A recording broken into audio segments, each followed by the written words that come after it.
Scène surprenante, l'hébergeur se fait connaître devant la caméra de BFM TV. Il est appréhendé à ce moment-là par la police. Ouais, j'ai appris que c'était chez moi. Ouais. C'est-à-dire J'ai appris que c'était chez moi et que les individus sont retranchés chez moi et que voilà. J'étais pas au courant que c'était des terroristes. Et expliquez-moi, vous habitez où? J'habite rue du Corbillon, là où ça a tiré. Et comment vous expliquez que ces personnes-là se retrouvent chez vous? On m'a demandé de rendre service, j'ai rendu service, monsieur. On m'a dit d'héberger 2 personnes pendant 3 jours et j'ai rendu service normalement. Je sais pas d'où ils viennent, on est au courant de rien, monsieur. Si je savais, vous croyez que je les aurais hébergés? Vous disiez que vous saviez qu'ils venaient de Belgique? Non, je savais pas, on m'a dit ça là, à l'instant ce matin. Je l'ai appris comme vous. Et vous les connaissiez ces personnes? Non, je les connais pas du tout, ni d'avant, ni de... Cet homme a été condamné à 8 ans de prison pour meurtre en 2008.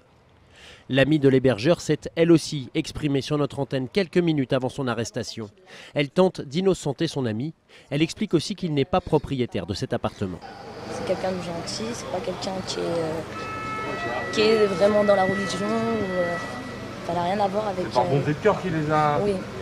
Oui, parce qu'il m'a hébergé moi aussi quand à un moment j'étais en galère. En fait, c'est des appartements qu'ils ont ouverts. En fait, je ne vais pas dire c'est un squat, mais il dit ça à lui, mais c'est lui qui a ouvert, qui a fait l'appartement en fait, sans payer quoi que ce soit. Pour des personnes qui ont des problèmes, qui sont en galère. Voilà, exactement. Et des fois, il va dormir là-bas quand ça ne va pas avec ses parents. Enfin, un homme et une femme ont été arrêtés alors qu'ils se cachaient dans un appartement voisin du même immeuble. Tous ont été emmenés dans les locaux de la DGSI, la Direction Générale de la Sécurité Intérieure.